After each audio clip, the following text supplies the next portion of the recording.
Hey everyone, it's Sarah again. I wanted to, since last time we talked a little bit about the shots that I use, I wanted to actually show it to you this time.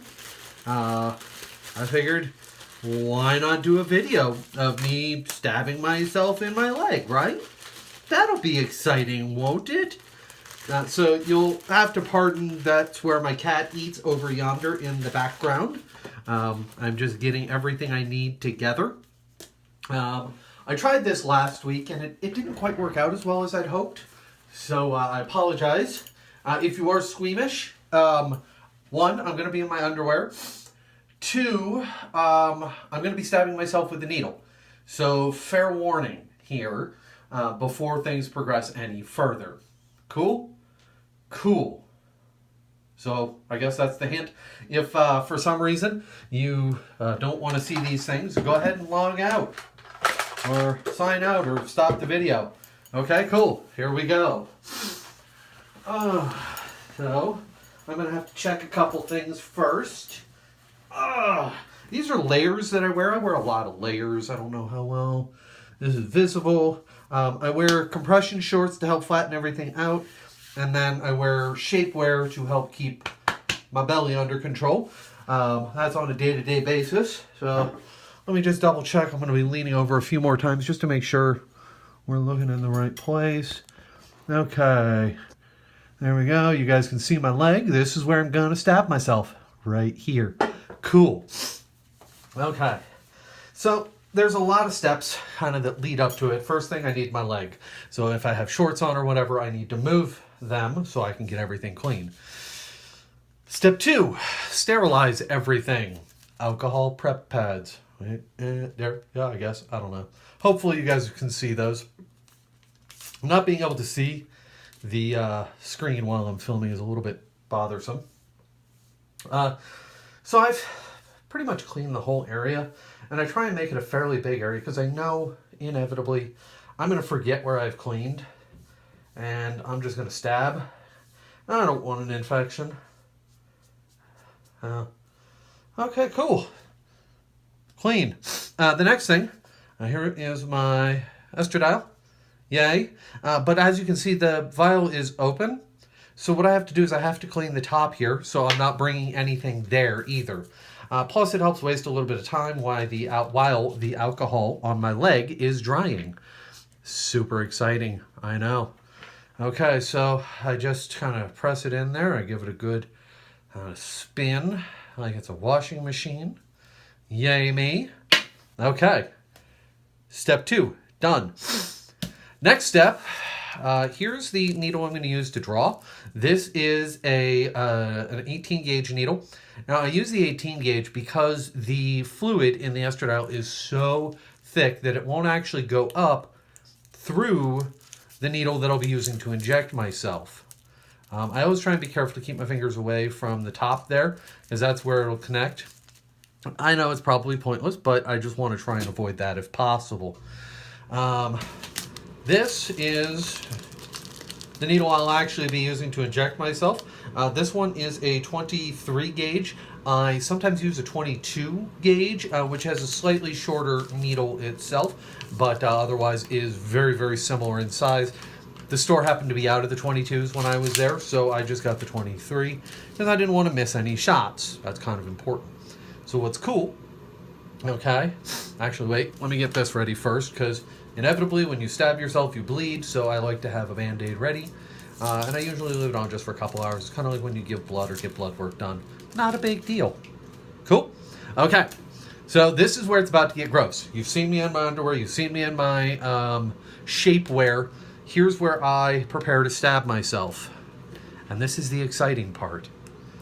So I have changed out the needle. I now have the 18 gauge here. And yes, I was whacking it for emphasis. Now, pull off the guard. Now, I have a what's called an intention tremor, so I shake a lot. So I use extra fingers and hands to help make sure everything is in the right place. Now, I draw, let's see here. I always draw a little bit extra into the barrel because I want to make sure whatever's going on that I have plenty to push back up to make sure I don't have any air bubbles. Air bubbles equal embolisms. Embolisms equal bad. There we go. Got the cap back on so I don't stab myself while I'm changing everything out. I do 50 cc's. 50 cc's? I don't know. I do the half. This is 5 milligrams. 20 milligrams. I use about 5 per week. It's 100. So that's about 20 injections.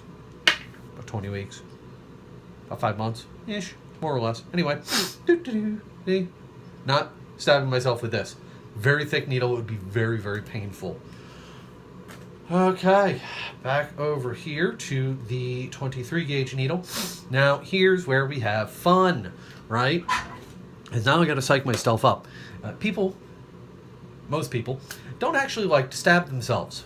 And that right there, my hand for scale, that's a very long needle.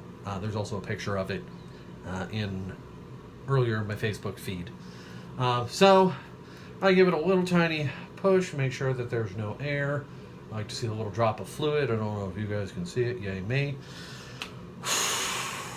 This is what I hate.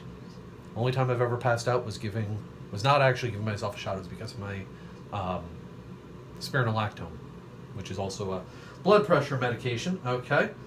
Whew. Here we go. Get that nice chunk there. Now, I used to just slam it in. I'm trying to make it so you can see. I hope you can. This is where it's about to get gross, guys.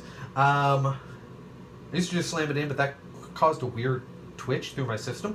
So I try to not ease it in, but not slam it in, and it's a little bit of a pain. 1, 2, 3, go. Ow. Ow, ow, ow, ow, ow. Yep. See, slow is bad. Slow burns. I don't really like slow. But sometimes it's all I got. So I got the needle in. Now I'm going to stabilize. Okay. And I push. Ow. This one is not so fun. Okay. There we go. Draw the needle out. Woohoo! Put it here. Yeah, there's a little dot of blood there. That was not my best attempt, but you know, it happens. After all, I am stabbing myself. Okay. So there's that.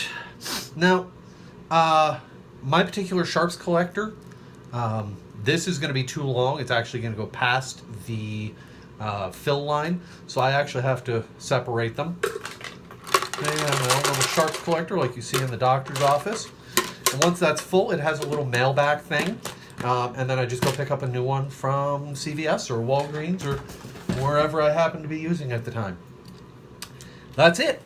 That's it. And then just kind of try and go back to normal. Put my compression shorts back down, pull my pants up, and I am good to go for another week. That's the great thing here, is that I will have to do this for the rest of my life if I want to keep estrogen in my system. You know, exciting stuff, right? Anyway, thank you for those of you who watched.